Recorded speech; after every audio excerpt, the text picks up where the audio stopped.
2 తారీఖు వాళ్ళు అప్లికేషన్ పెట్టుకుంటే 3 తారీఖు పోలీసులు తిరస్కరించారు. 4 తారీఖు హీరో కానీ హీరోయిన్ కానీ సినిమా ప్రొడ్యూసర్స్ కానీ ఎవరు థియేటర్ రావడానికి వీల్లేదు.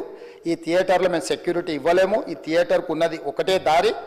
ఈ దారిలో ఇంతమంది వేలాది మంది అభిమానులు వచ్చినప్పుడు మేము కంట్రోల్ చేయలేము, వద్దు అని తిరస్కరించారు. తిరస్కరించిన తర్వాత కూడా 4 తారీఖు 9:30 ప్రాంతంలో హీరో రావడం జరిగింది. రావడం కారులో వచ్చి థియేటర్లో పోయి సినిమా తెచ్చి మళ్ళీ కారులో వెళ్ళిపోతే పెద్దగా ఇంత ఇబ్బంది జరుగుతుండేనేమో లేదో నాకు తెలియదు. కానీ ఎక్స్రోడ్ చౌరస్తా కంటే ముందు నుంచే కారులో రూఫ్ టాప్ ఓపెన్ చేసి రోడ్ షో చేసుకుంటే థియేటర్లో పోవడంతో ఆ చుట్టుముట్టుతున్న 7-8 థియేటర్లలో ఉన్న సినిమా అభిమానులు మొత్తం ఇక్కడికే రావడంతో వేలాది మంది జమ అయ్యారు. ఆ గేట్ ఒక్కసారి హీరో కారు లోపలికి పంపించడానికి ఆ ఉన్న గేటు తెరవడంతో వేలాది మంది ఒక్కటేసారి ఉప్పెనలాకి వచ్చారు. ఆ ఉప్పెనలో చనిపోయిన రేవతి, ఆమె కొడుకు, భార్య, భర్త, కూతురు వాళ్ళు అలాగైపోయి కొడుకు తల్లి ఒక పక్కన పోయి ఆ జనాల నుంచి తప్పించుకొని టికెట్ చేసుకొని ఆ తొక్కిసలాటలు హీరోను థియేటర్ లోపలికి తీసుకుపోవాలనుకున్న టైంకి అతను బండి మీద రోడ్ షో చేసి దిగేటప్పటికి వేలాది మంది హీరోను కలవడానికి చొచ్చుకొచ్చారు ముందుకు. అసలు అంటే ఈ రకమైన వాతావరణంలో అతన్ని లోపలికి తీసుకువెళ్ళాల్సిన సందర్భంలో అతను ప్రైవేట్ సెక్యూరిటీ ఇవాళ రేపు మనం ఫంక్షన్లలో బౌన్సర్లు అని మనం చూస్తూ ఉన్నాం. 50-60 మంది సరిగ్గా లెక్క తెలియదు, 50-60 అయినా అంటున్నారు, నెంబర్ 4 ఎక్కువ తక్కువ. ఆ బౌన్సర్లు అందరు మీదికి వచ్చే అందరు అభిమానులను విపరీతంగా అడ్డంగా ఎట్లా పడితే అట్లా తోయడంతో అటు నుంచి అభిమానులు హీరోని చూడాలి, కలవాలని ఒకవైపు నుంచి వాళ్ళని హీరో దగ్గరికే రానియొద్దని ఆయన ప్రైవేట్ సెక్యూరిటీ వెనక్కి నెట్టడం వల్ల ఈ తొక్కిసలాటలో హీరో థియేటర్కి వెళ్ళి లోపలికి వెళ్ళి చూసినాక పోలీసులు ఈ మొత్తం క్రౌడ్ని ఈ మొత్తం అక్కడ ఉన్న జమైన జనాలను అందరిని కూడా తీస్తే ఒక తల్లి కొడుకు అక్కడ శవాలుగా పడి ఉన్నారు.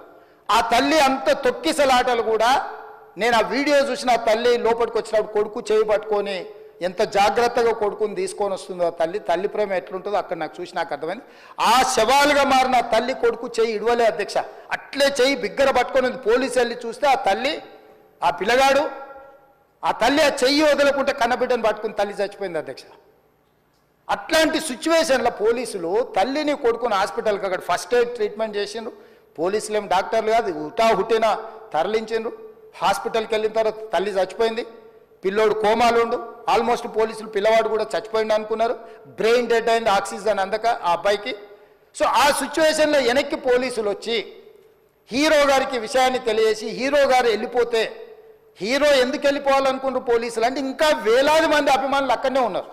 హీరో గారు థియేటర్లో కూర్చొని ఉండడం వల్ల సినీ ప్రముఖులు ఉండడం వల్ల ఈ బయట జమైన వేలాది మంది అభిమానులు అక్కడ నుంచి పోకుండా అక్కడనే ఉండడంగా థియేటర్ లోపల కూడా బాల్కనీలో టాప్ బాల్కనీలో హీరో కూర్చుంటే కింద నేల కింది నుంచి పై వరకు వెనక్కి తొక్కుట పైకెక్కి హీరో చేతులు కలపాలని కోతులు ఎగబడ్డట్టు కోట మీదకి కోతులు ఎగబడ్డట్టు ఉల్టా పైకి తొక్కిసలాట జరిగింది అధ్యక్ష. థియేటర్ వాళ్ళు పోలీసులను హీరో దగ్గరికి వెళ్ళి చెప్పడానికి కూడా అనుమతి ఇవ్వకుండా థియేటర్ వాళ్ళు పోలీసులను బ్లాక్ చేశారు అధ్యక్ష. ఎప్పుడైతే హాస్పిటల్లో తల్లి చచ్చిపోయిన పిల్లగాడు కూడా ఆల్మోస్ట్ చావు నోట్లో ఉన్నాడు అని తెలిసి పోలీసులు వచ్చి ఏసీపీ వెళ్ళి చెప్పడానికి పోతే థియేటర్ సిబ్బంది లేదు హీరో దగ్గరికి వెళ్ళడానికే వీళ్ళేదని చాలాసేపు పోలీసులను కూడా హీరో దగ్గరికి పోనీయలేదు అధ్యక్ష వాళ్ళ ప్రైవేట్ వీళ్ళు.